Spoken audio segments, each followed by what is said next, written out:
Welcome, everyone, to another What Would You Change movie podcast. We are the Super Monkey Fighters. I am Loki here with PapaNuggett and Monkey Feathers. How's it going, everybody? Hello. Amazing.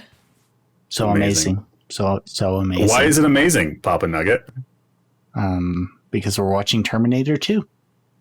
Or That's we right. watched it. Terminator 2. We're going to talk about it. We're going to talk about it. Yes, we're going to talk about Terminator 2 Judgment Day, the 1991 film. Directed by James Cameron, written by James Cameron and William Fisher. Stars Arnold Schwarzenegger, Linda Hamilton, Edward Furlong, Robert Patrick, Earl Bowen. Joe Morton is in it. But it's the story of a cyborg identical to the one who failed to kill Sarah Connor, must now protect her 10-year-old son, John Connor, from a more advanced and powerful cyborg. But yeah, it's a sequel to the Terminator. And it's, I would say, better than the original. At worst, it's on par. And maybe that's depending on which movie you see. There was some debate before we started on this on which version we saw, because the version I watched had a lot of extra scenes that I don't remember from the theatrical version I've seen 1,000 times. But it didn't have as many additional scenes as what Monkey Feather saw, PapaNuggett maybe saw. So yes. We don't know which versions we I've saw. I've been watching the extended cut, and then Monkey Feathers maybe saw the extended cut with the original ending. Yeah. It's confusion all so around. I think maybe a lot of the discussion will be kind of, for me at least, will be around that, especially when it comes to some of the changes. So because those are changes that were already made after the fact. So all right, Monkey Feathers. What did you like most about this film? There are a couple of things that I did like about this, and I think if we're comparing the first Terminator and this one, I unfortunately think that this one should have been what was released first and then expanded upon from there. Because the first movie I didn't feel was as good, and it didn't keep my attention as much as this one did. And that's actually really sad to say, because when you look at the first Terminator and it was released in 1984, you had no guarantee that there was going to be a sequel. So all you were left with was, well, I mean, I guess it's an okay movie. Oh, okay. And so I think that if they had released this one as the first Terminator and then built upon that, they would have only been able to go up higher. Because I did actually like this one a lot more than the first.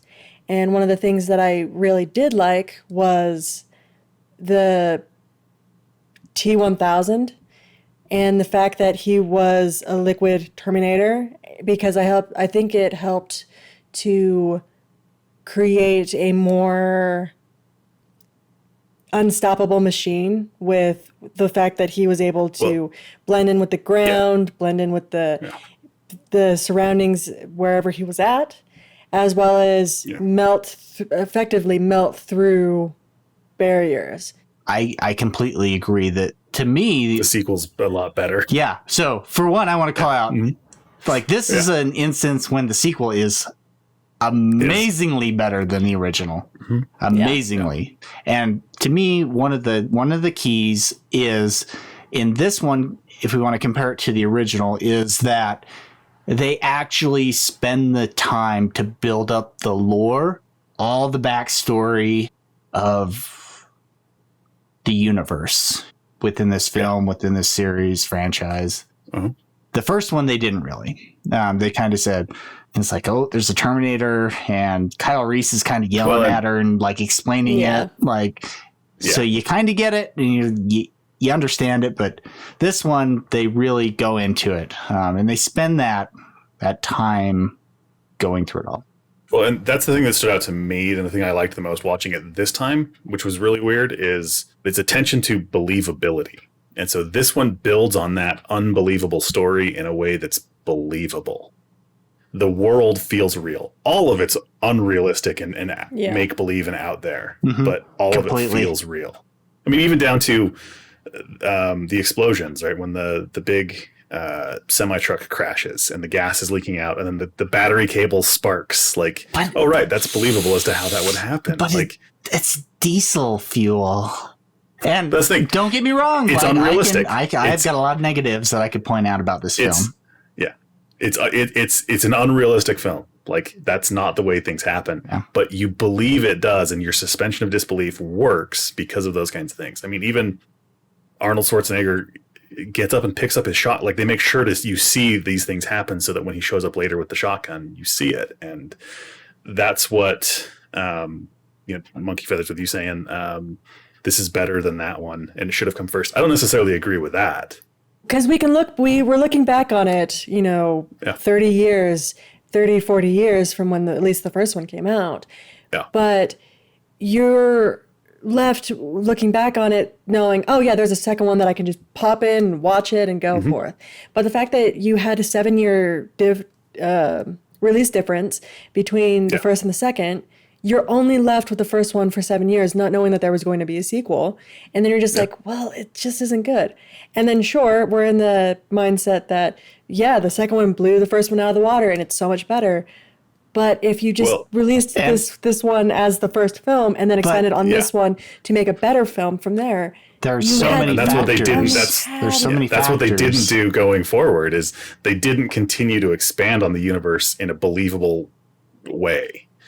They leaned into that ridiculousness way more, and they're fun, entertaining movies. But it's not as nothing stands out like this one.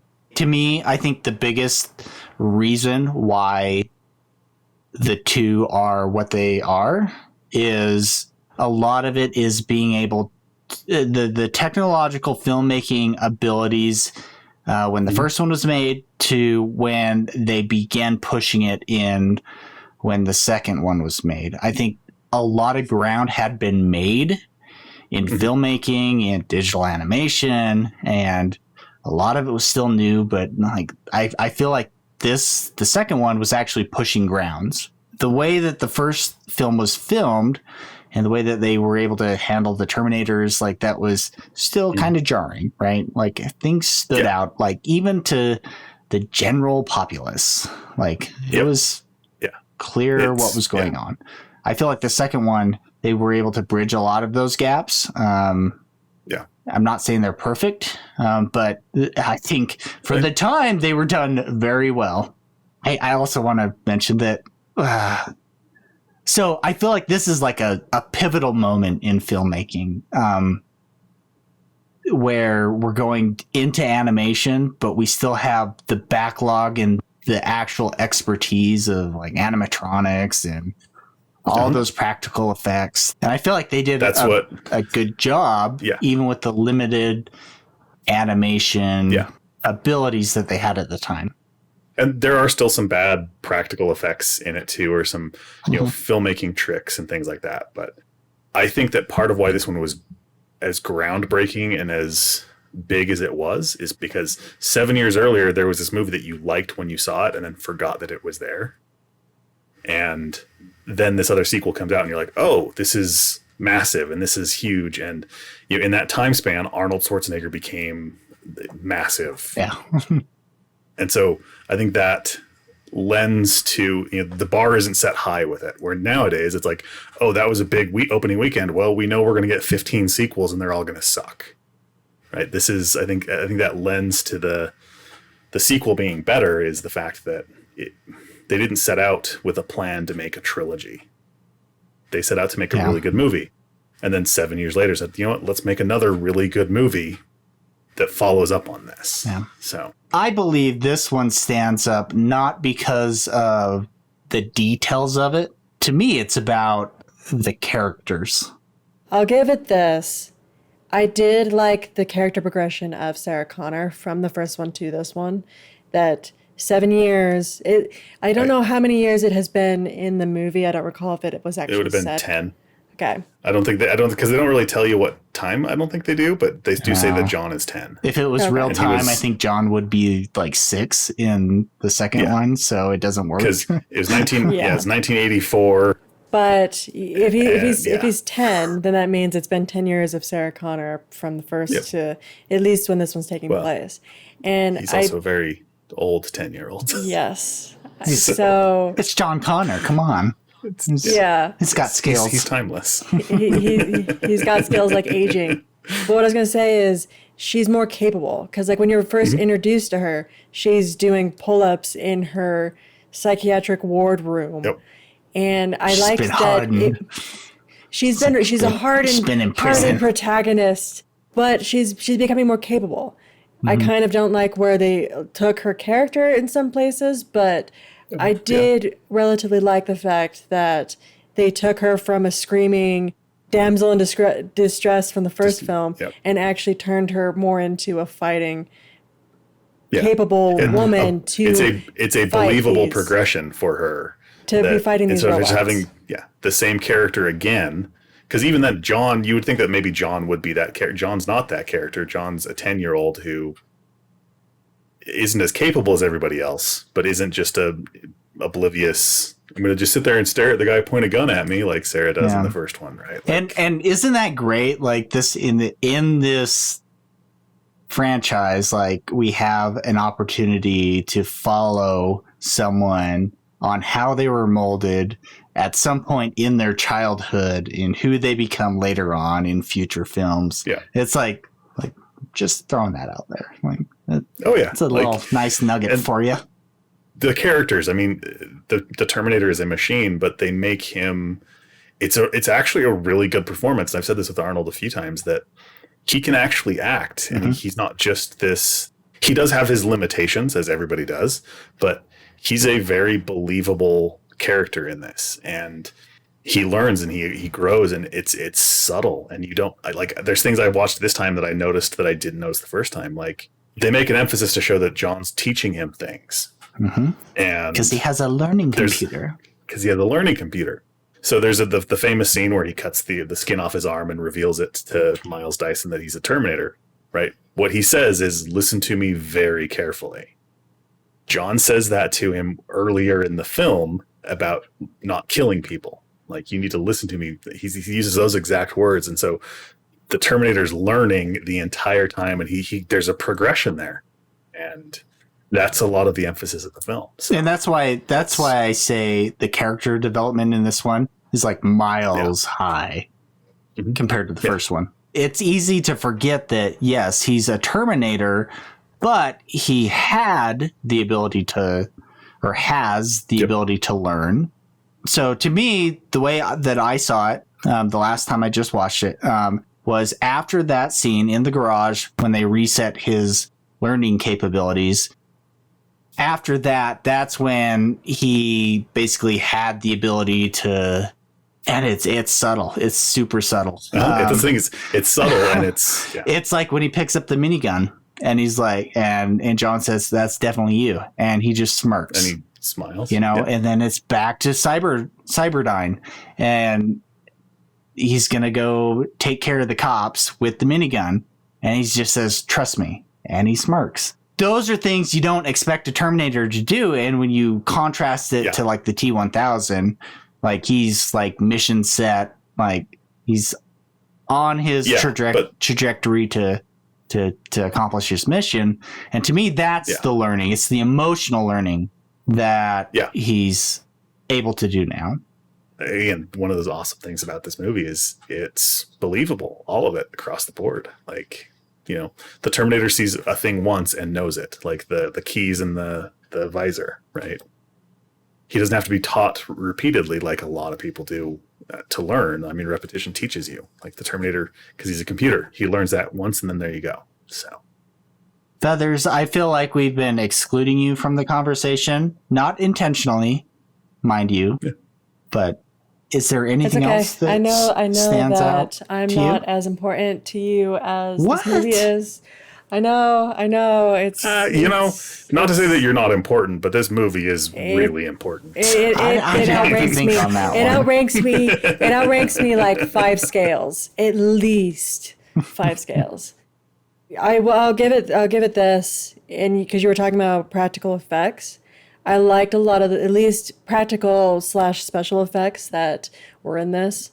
As I mentioned earlier, with the T-1000 melding his body through the bars of the psych ward, I felt that was a pretty cool sequence, as well as him being a melted blob camouflaged in the floor, and he slowly comes up. A lot of the special effects I thought were done really well, and I think it works fairly well for a new upgraded Terminator, which is what the T-1000 is supposed to be, where And- they took the original model and said, okay, well, this model failed. How can we expand upon this to make it better? Yep. And they created the T-1000 to do just that. Which is why I think a lot of the sequels fail, is because they don't. Nothing they do is as like, good as they can't, because like, they pushed it too far in this one. And Yeah. they're like, oh, well, the next one is better than the T1. Oh, well, we don't talk. The Because next he was one's- a prototype, so he must the have two of them right? combined, and it's like so it just doesn't work because it's not an escalation. Yep. Yeah. But then you have what would be a weakness to it, which is the liquid nitrogen, because it's freezing a liquid metal and making it a solid form, which again, it's taking something practical in the real world and making it effective against. But also completely unrealistic and believable, because I don't know how many liquid nitrogen tanker trucks drive around. Well, yeah. Maybe I'm wrong. But we're not. But again, Regardless, It's believable. That's the thing, though. Yes. It's believable. that's what I like about this one. At least they have a plausible ending. They show it, and it's not like, is he gonna come back? And it's not like we had Terminator 3 and it's like, oh, the T-1000 like solidified with the carbon in the iron, and then now he's back as the T-3000 or something. I enjoyed that they had a somewhat plausible way of killing him. You're still left going through the entire film being like, how the hell are they going to kill this guy? Like, how are they going to escape this? And it wasn't just like, oh, like he drove off a cliff and went into the ocean, or like was submarine down into the bottom of the sea or something. Yeah. You know? It's they build a world that's believable, and that he freezes with liquid nitrogen. You believe that would happen, and then for some reason they break him into pieces so he melts easier. Which I never understood that. Like, it's a cool scene. But I that love didn't that kill scene him. when he I shatters. mean, that wasn't what killed him. It didn't kill him. It just slowed him down. And that is one difference between the theatrical and the extended that I do like. In the extended, they do show that the T-1000 is taking damage. It's harder for him to do things. Because there's a scene where like his feet it's when he's Sarah Connor. That's how John knows which one's which, is because his feet are melding into the grapes. Well, down that below. whole sequence in that steel melting plant, whatever it is, where as soon as he's frozen and then shattered and then heated to merge back, he's slowly, as you said, taking damage. Because the first time you're noticing, the first time you notice it is when he grabs one of the, I guess, barrier bars, whatever it is, and his hand sticks to it, and he's confused, like, why is my hand sticking to this? Yep. It's like, So I think all of those are the extended, like those were added in, because I don't remember a lot of those. I could be wrong. Like, it's hard to tell, because I thought about this as like, I don't know how much of this was shot at the time and the effects were put in at the time or put in after the fact. But this thing is, it's those subtle, believable things where you see it, but they're not. It's not like he's like all of a sudden like, why is my hand sticking to this? Like, he's just looking at it going like, okay, and then he figures out what to do. Yeah, and I think they only say he's a prototype like once in the entire film. Yeah. So it's not like he's a production model like the T-1000, you know, that they have an assembly line cranking out Schwarzeneggers. They have Schwarzeneggers, probably a handful maybe of T-1000s. And so, they're not fully baked. They're just like, they're pushing the boundaries, and it's like, probably this is the best we've got. Let's send them out. Yeah. Well, and it takes longer for it to merge back into a solid form, because one of the final scenes is when Arnold shoots the T-1000 and it blasts like a crazy, like, weird shape out of him. Iconic scene from hell. Yeah. Oh yeah. Yeah. Like, you cannot. But he can't quite get rid merge. of that. He can't quite quickly merge back into his normal form as he was doing in the first, probably like 10 minutes of him being in the film, to where he's more, as Nugget said, a version from hell, that he just can't quite solidify himself back into a normal human shape, as we would call it. Well, and he is doing things the way a machine would do things. This didn't work, I'm going to try something else. This didn't work, I'm going to try something else. Whereas the T-800 is learning, and it's adapting emotionally because it understands that its mission is to keep John safe, and part of that's learning how to be a human more. This is what you want out of a movie, right? Not only is it just entertaining action, but there's a story that's believable characters, and it's everything you want it to be. Like, I'd almost say like this should be what people who are making a sequel should learn from, on how to expand upon your first movie and do a shitty first movie and make a better second. That's how you do it. But you expand do a good upon first it. movie and do a much better second. Yeah, I'm sorry. I misspoke. No, it's fine. It's and then fine. just do shitty third and fourth and fifth and sixth, and then reboot it randomly and then change it. But I would also say, if you're going to make an action movie, look at this one, because it's not just, explosion, fight scene, gunshots. Like, let's actually put some thought and effort into our characters and our world.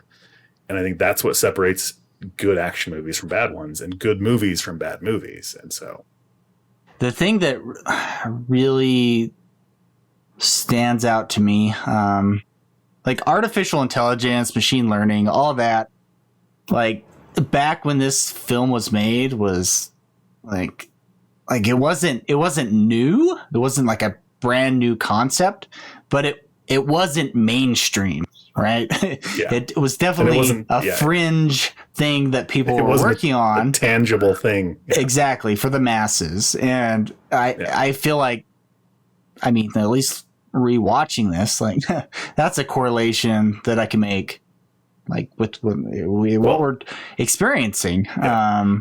It helps it stand the test of time. Exactly.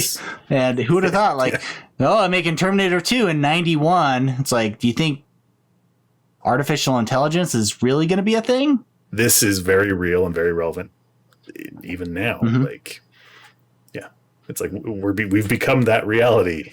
Yeah. So we're very close to the end of the world, I guess, with that. So, I mean, that's a good call out, at least in today's times. Watching this, like the animation still gets me. Like, I feel like the worst animation that like stood out to me was when they did the full body shots of the T-1000 walking around, but they made it work. It's like they cast him initially, right? But then it would slowly refine. So when he first appears, completely liquid metal, he's like a blob body shape. But then, if you do watch it, then the detail forms in the liquid metal, and then it cuts over to the live action, which for 91, that's pretty good. Like I don't feel like it works. It stands out kind of even today, but it works so well. That's what I say. I like it. There's a couple of shots or effects or scenes. Sure, I'm not saying it's perfect. And the practical ones as well. Every time there's a stunt double, you can tell it's a stunt double. When Schwarzenegger goes off the viaduct on his Harley, yes, that was a stunt double. And I rewound it and showed my wife. Schwarzenegger doesn't go off. Sorry. You're correct, sir. You're correct. Yes. And that's another thing I want to bring up. The whole viaduct chase scene. Like, I feel like at the time when this movie came out, like that was a big chase scene. I mean, chase scenes were around, and there's some iconic chase scenes, but that one stands out as, I mean, it's it's not even a semi truck, it's a semi. It was like a tow truck. Tow truck, yeah. Mm-hmm. Yeah. And it's a kid on a dirt bike, and Schwarzenegger on the motorcycle, and he's flicking the shotgun as he's shooting. And I need to look this up, because the thing that got me was it's like a revolver, or not a revolver. It's a lever action shotgun. Yep. And I'm like, do they even make those? I'm sure they do, but probably they're not common. To me, it looks like he's flicking the entire gun around, but all he's doing is dropping it down and flicking it back up. Yeah, it looks like he's like whipping it around. Yeah. But, it adds for a dramatic effect. But getting back to the chase scene, I felt like this one just like pushed the limit more than other films. And I feel like it's now like common leading up to that in films these days. Because I think people are trying to imitate it, and they're trying to imitate the way it looked and not the way it made you feel. Mm-hmm. And with that chase scene, everything leading up to that chase is just building tension. Like every shot, the music, all of that stuff is just building the tension up to that, and then it happens, and it's like, okay, all right, now I know. Now we're into it, right? Which that because I'm going to transition into dislikes now, because we're gonna be here for 4 days if we keep going. So the final chase scene, when the truck breaks, that's one of those effects that always, I don't like it, but I find it funny when Terminator rolls the liquid nitrogen truck. Oh. When he comes flying off of that and rolls, it's always just been a funny effect. And it's kind of like when the T-1000's got the hook hands and grabs onto the police car, and they go through the fence, and it's just like this mannequin stuck on the back. They're not done as well as they could have been, and these days they wouldn't have been done that way. But I think that adds to the enjoyment for me, because it is that goofy. And so I feel like there are a lot of moments like that in the film. It's just not quite right. I think the film's littered with them. I mean, we could call out all of them. If we're talking about some issues with like the T-1000, it was only towards like the end of the film that it just clicked in my head in regards to it. So Terminator, Arnold Schwarzenegger, he gets clothes from a biker, but the T-1000 has liquid clothes, but they're not like what I would imagine liquid clothes to be, is just like a slick on his body projection of clothes. Well, where he's it's one of those things making actual clothes that are outside of his body, but and what? He turns himself into the floor, and the security guard walks over it, and somehow he becomes that security guard, but he didn't touch the security guard, he touched his shoe. And the only way to go back in time is to have living tissue. You can't send anything else that's not living tissue back, but the T-1000 doesn't have those kinds of things. And so, and I think a lot of those things are just like they don't even bring that up at all, right? And I think that's the way you handle that. Like, no, we need the T-1000 to be the way it is. It's not that big of a deal. Just make the jump that we're doing it. You know, they figured out how to send something back in time without that. I mean, they could have thrown him in a ball of living tissue and said, and that's shuttle you across, and you start getting told any of that, but it's like, well, okay, we'll believe it, sure. And it's because everything else has that level of attention to it and that believability. Like, for me, you just go along with right. Because why didn't they just, okay, we need living tissue. Like, let's throw an atomic bomb into a meat suitcase. Yes, exactly. Back in time. Or find out a way to incorporate the liquid metal with living tissue. It's who knows how far in the future, and you could do that, and then they would make sense for at least him going back in time. How does the Terminator, the Arnold Schwarzenegger Terminator, keep its living flesh alive? It just naturally heals. It just does. You just go with it. It's one of those things where it's like, it's injured and it heals. Just like when Sarah Connor was taking the bullets out of his back in the garage, and he's like, "Are these going to heal? It'll heal." Well, it's just like, okay, I'll trust you on that. Does he eat food? No, he doesn't drink tequila. Apparently, he doesn't drink tequila. I don't drink tequila. Does that mean I'm not alive? Exactly. I don't know. It's a good question. Maybe.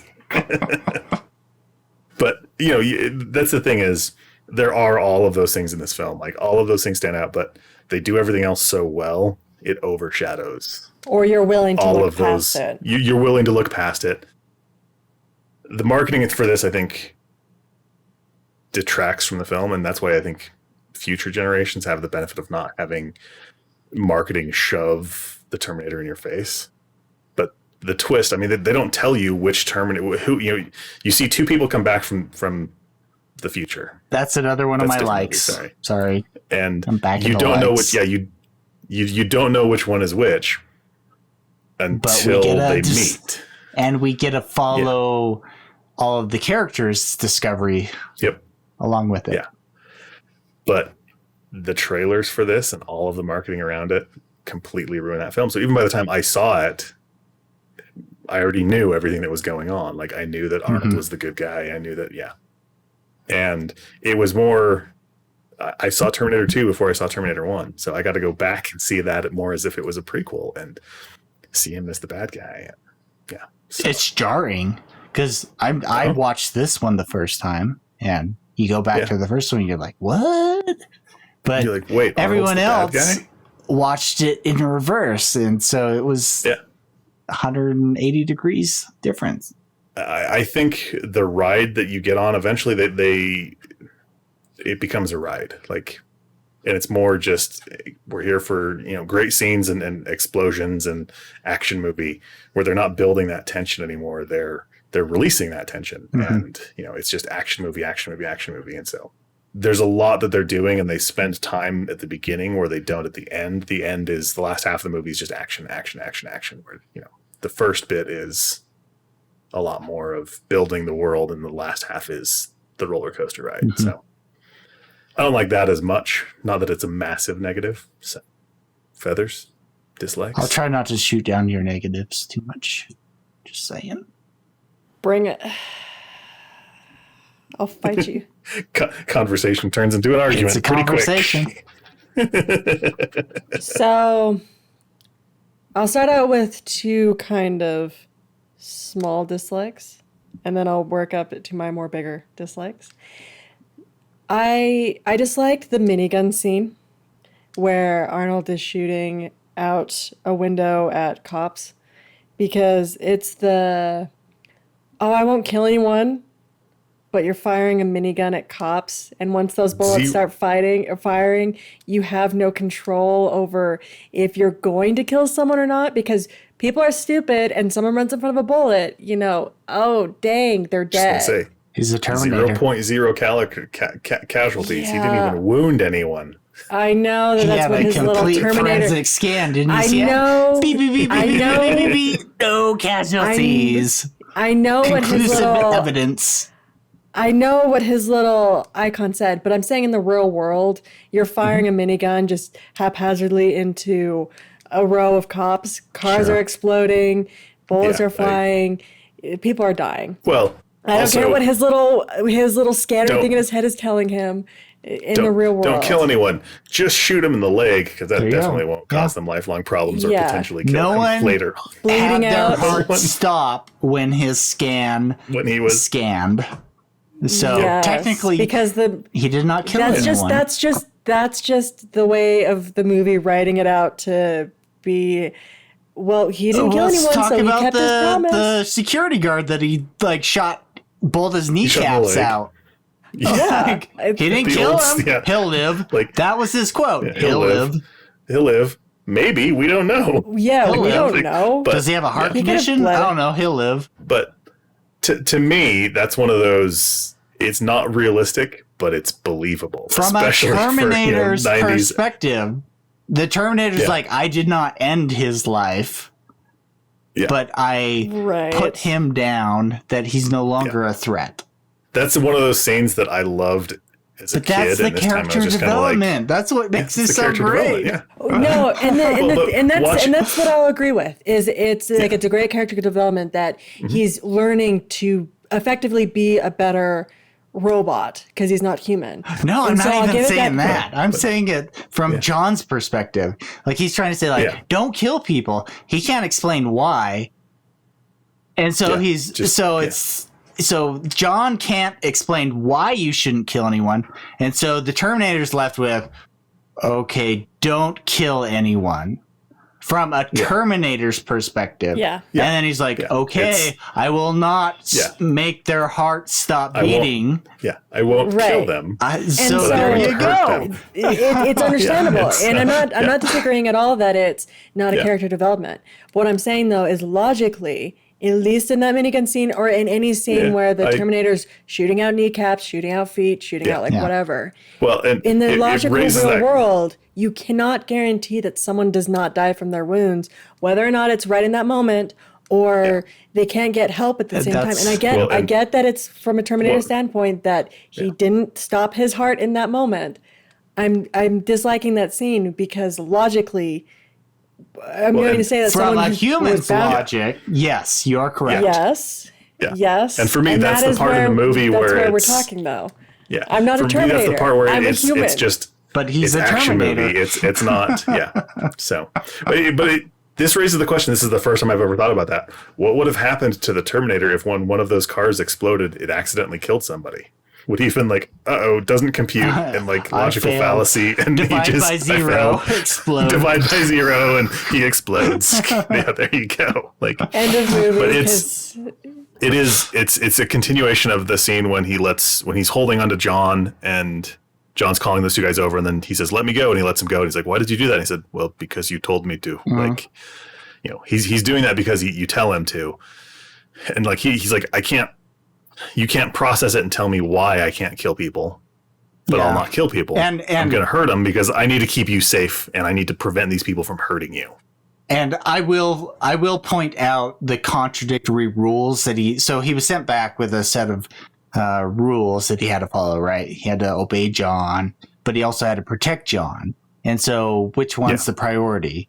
Because if he believes his first priority is to protect him, like John can tell him whatever the hell he wants, but as long as it's in his prerogative that what John tells him will be a danger to himself, then he can he override that and then do it. So that goes back to the scene with him when the Terminator stands on one leg, and then Bebop and Rocksteady wander over to figure out what's going on, and they get Never realized that's who those two were. That's what I call them. And so that's the point where I'm like, well, yeah, what are all of his rules? Which one overrides other? And then, it gets blurry from there. What if John said, "Kill me"? Yeah, exactly.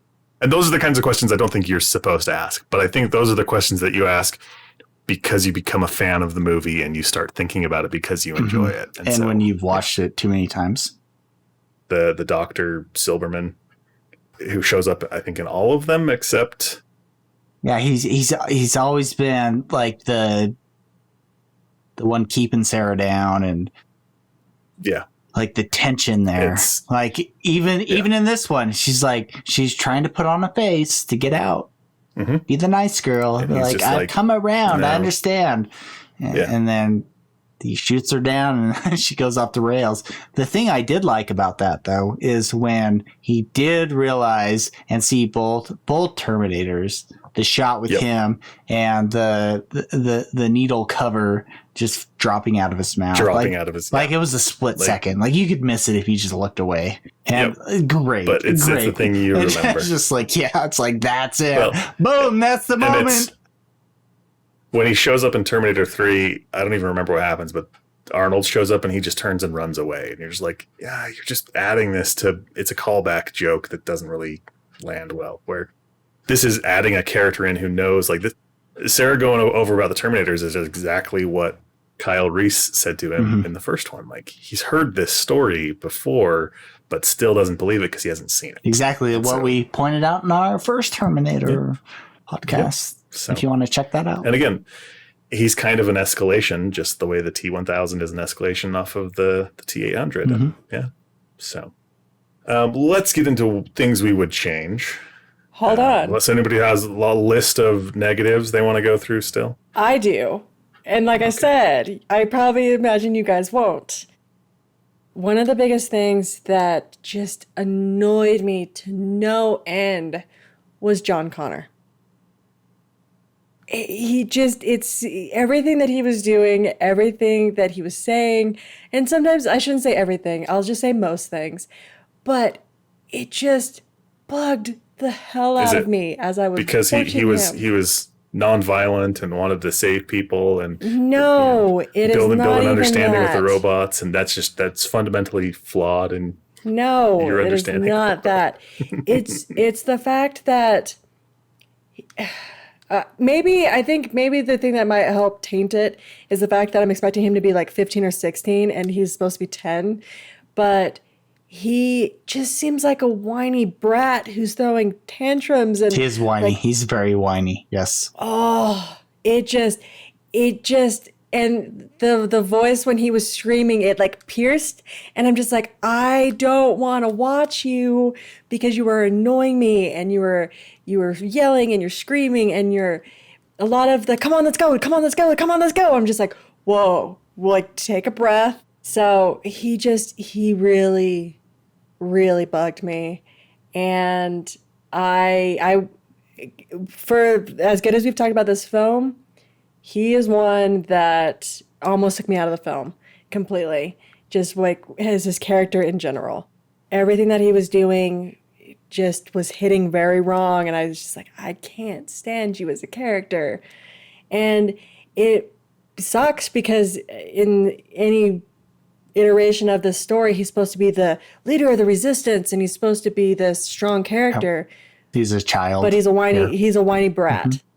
Mm-hmm. He fits that role that Sarah Connor was in the first one, right? It's the I can't take care of myself, but he tries, but he is like the performance. I think adds to the dislike on that because I don't disagree with you that he's whiny and he complains. And the scene that really kind of set me off against him was when he finds out the Terminator does what he says, and he then is like, oh, you called me what? You said what to me? And he's to the two guys that show up to help him. Yeah. It's like, you're being a complete douche to these guys who were effectively coming to help save you from who knows what kind of situation. And then you're being a jerk to them. Bebop and Rocksteady. Bebop and Rocksteady. Yeah. Okay, I couldn't remember what you called them.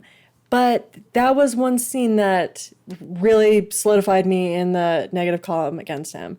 Because it's just like, oh, I have this Terminator who's going to do whatever I say, and I'm now going to abuse all this power. And it just, I couldn't, from that scene on, any time with him, I was just like, I can't stand you. The one that bothers me is when he's explaining the no fate carved into the bench. Because he's going through it, and also he's just like, anyway, that's not important. Here's what the whole thing is. You're just like, what are you doing? Like, yeah, like, it's just this weird, like, God, like, he's a kid acting, and he feels like a kid acting, and that's one actual dislike I have. Is it almost feels like he acted and said everything, and then his voice was dubbed over him. Like that's what it feels like to me. Like it feels like it could be. I mean, it was another voice overlaid that just didn't fit. So the thing with John Connor, and this one's going to lead into my dislikes or my changes. I don't like how the movie ends because there is no resolution to how Sarah gets out of her situation because she broke out of a psych ward. She's been in explosions and cops and all of that. And now why'd she come back to the U.S.? I have hope for the future. Do you? Because your future is you're behind bars because your future is humanity. It's and that comes out which ending you saw, with the theatrical one with just the road driving off, or here's what we think the 40 years in the future will look like, even though it'll look a lot like it does always. I don't know. I'll disagree with you 100% on that on all day long. Like I think the theatrical ending with the road, it's ambiguous in a way where it's like, you know what, we don't need to know. That's a story for another day kind of a thing. Like it allows us to fill things in where future movies do in a filling bad it way. In is that she leaves that steel mill and she's arrested, and John Connor goes back to a probably juvenile detention because his foster parents are dead and there's no explanation of how they died. So he's probably in jail or something as well. There is no hopeful future for that. If you see the other ending, John becomes a U.S. senator and they live a life. That's not gonna happen. That's why that ending is so frustrating to me, is because with everything that has happened in this film, Sarah Connor is going to jail. She's not going back to a psych ward. She's going to jail because there's no evidence now of all of this. A lot of the cops are injured or dead or whatever. Depends on which Terminator was taking them out. Or she's going to disappear into another country, and like in the first one. She's going to jail because she'll be extradited from Mexico and she'll go to jail. It's ambiguous. Fill in your own ending. She will be extradited from Mexico. There is no safe harbor in Mexico. There's no safe harbor in Mexico. I'm telling you that in this You've world, said she got caught. how much she's She got- grown. You. She Yeah. has, but she still got caught trying to blow up a computer lab or whatever it was that the movie described it. She was still caught. And but she granted, doesn't- you can argue that she doesn't need to do that anymore now. You can argue that she doesn't need to do that anymore, but at this point, she would be put on like America's Most Wanted somewhere on that list, and there would be warrants out for her arrest. To where if someone in Mexico there saw already- her and there said, already "Oh man, were." that's Sarah Connor," like, Like- "Hey, we're going to turn you in," and then she's in jail. But that's what I love about it is the ending with the road lets you fill in what happens. And from Sarah's point of view, I have hope. The hope is for humanity. It's not for her. She has been trying to sacrifice herself for humanity the entire time. Yep. So whether she goes to jail or not, great. I'm going to go to jail. It's I'm going not to stop about trying her. to escape, and I'm going to try and do those kinds of things. She gave up her life in the first movie, and that's the change and the growth is that she's like, no, I need to train my son to survive and save humanity, and we just did that. So like that's why I like that ending especially better than the special edition ending where it's like 40 years in the future and John's a senator and he fights this war with kindness and logic, and you're like, that's dumb. Like just the open road with the unknown future, no fate but what we make. Like It fits it better. opens it up to that. So Yeah. it fits better as an ending. Yeah, if she gets caught by the police, she's going to jail for life. Like she's a terrorist, hands down. that's And why. and that's why the it's future that she frustrating. fought to the future that she fought to protect everybody from is not going to be a thing. So But she's been fighting in authority this entire time. So like why That's true. Why do we care? Yeah. Like and it's Sarah Connor. Like even in later films, like she's not gonna be like, oh, it's against the law, I guess we probably shouldn't do that. Or she's gonna make her What own I'm path. yeah, She's gonna do What it. I- She may get caught, It's she also- may not. She's gonna try not to get caught, but Well, it leads into the change where I would figure. I don't even know how I would do it because I'm just too frustrated by the ending in general. But there's no conclusion to how she could get out of it. There's no, because Miles, the guy who built the system and she went to murder. effectively, there was no one She to back shot up in her the back. claims and to get her out of this. And so it just leads it to a crap ending that it's like, well, sure, you saved the future, but you're still going to jail. Sorry. Good luck with your life. I like that there is no resolution to that because you're right. There is no happy ending to that. And not saying that, well, there's not the epilogue that pops up and says, and they lived happily ever after. It's just, it's open to whatever you want it to be. So It's open to a that's what- realistic answer, which is she's in jail. but so the question is would you change that to have some kind of like MacGuffin or Deus Ex Machina where like the president swoops in and says, you saved the future. Congratulations, here's the medal. yeah, You're not going to jail what anymore. is the change? Like, yeah. Like I would Or would you have seen her go to jail? I would love what is your change? Yeah, that's a very curious thing. We talked about the psychiatrist, the dude that has been for the whole movie has been saying, "Hey, you're crazy." He witnessed the Terminators. He could be her witness and say, "Look, this isn't even her fault. There were these two guys," and he doesn't even have to say that they're Terminator. No, he doesn't have to say that But they're here's- Terminator robots. Hold on. He doesn't have to say that they're Terminator robots. But he could say that there were two guys who broke her out and forced her to do something else. Like, he could be her alibi. And it doesn't have to result in him saying, well, like, oh, they're Terminators and they were robots from the future. But it could be him using an actual realistic story and say, like, dude, two guys broke in, fighting and blowing up this, and there's it security goes cameras against that could his help. character.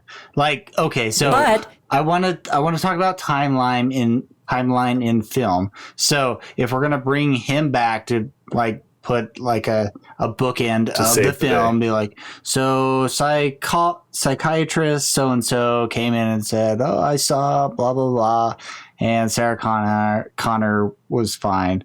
Like, to me, that brings up a lot of issues about his character that aren't congruent with it. The fact that he's been so adamant about Sarah Connor, it would feel flat. It would Yeah. feel not right.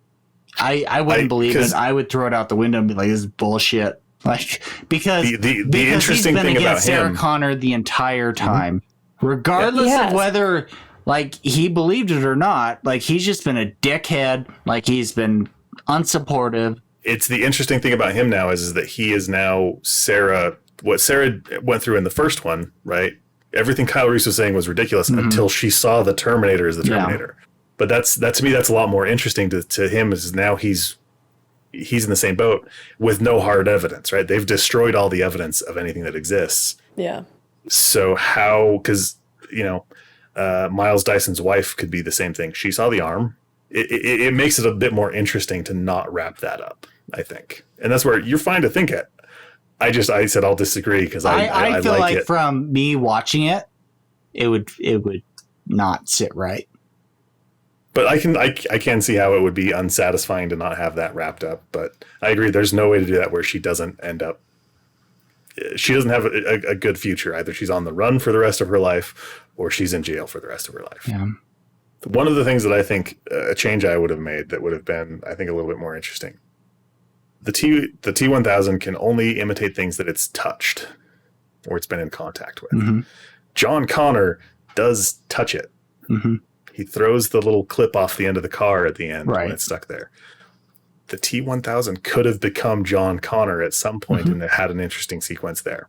I think from a filmmaker standpoint, they didn't, because John Connor doesn't, or Edward Furlong doesn't have a twin, where Sarah Connor, her actress, does, as well as the guard that gets stabbed through the face at that he walks on the floor. Those are actual twins in real life, so I think that's maybe why they didn't do it. But to me, that would have been a different way of doing the ending,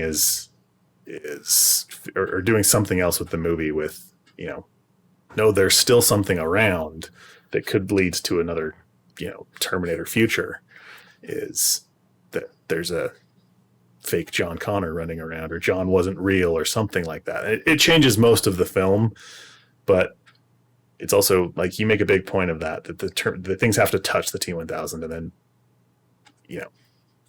John Connor does, and nothing happens. Like, that doesn't do anything. That doesn't go anywhere. There's nothing there with that. So that's my big change that I would have done, is either not had John do that, although that's a cool look. That's a cool scene that he does add to some of that tension. The tension of that moment. Yeah. But why wouldn't the T-1000 take that tactical advantage? I can become John and trick the Terminator or Sarah Connor and then I can become them. So I think that would have been an interesting part of the film, but it would have been more of a Terminator versus Terminator, figuring one out from the other. Because, we get back to the phone call with the Wolfie, and so, like, even though he's overhearing what's going on, like, he's already processing to figure out, like, you're probably already compromised. I need to figure out a way to verify this. And so, even though he would have portrayed John, like, it would have been put out against both Terminators, like, I don't think it would have lasted long. Like, I feel like that would have been a computer race. Nugget, I doubt there's anything you would change. I don't know. I don't know. It's interesting thinking about the ending. The more I'm trying to process this, I don't know how you do a different ending than what you did. Exactly. Yeah. I have no idea. And so it's one of those films that, like, it's got a lot going for it. Like, you have the horror, the thriller, the action, the characters. Like, that's what makes it what it is. Like, and yeah, there are a ton of flaws, but it's all of those elements melded together that make it what it is. And you have the backstory and the lore of a just cybernetic robot from the future. And that is lovable and believable, and learns how to love. He wants to know what love is. What more do you want in a film? I ask you that. Anybody else have any final thoughts? All right. So, also, first sequel. Have we already done a sequel before? I think this is our sequel podcast. One that we've actually... That we watched the first and the second one? I think this is our first. This is the first. So let us know if you want to see more sequels. Should we continue watching the Terminator movies? Let us know how you would have ended I'd say Terminator yes. 2. Tell us yes. No. We'll watch them all. Fine. If for every Terminator sequel, we have to watch a very bad romantic comedy. That, Or actually, I'll say 2. Alright. We're asking the audience if we should The keep audience. watching sequels. I'm just saying. Also, let's ask the audience. there's no should we monkey watch more feather bad clauses romantic in here. Should we watch more bad romantic comedies? Because So Sure. like for sure. every Terminator, throw in a romantic comedy. The point No is, clauses. let us know in the comments Let us down know what we should below. watch. No clauses except Santa Claus. And we'll catch you guys in the next one. See ya. Adios.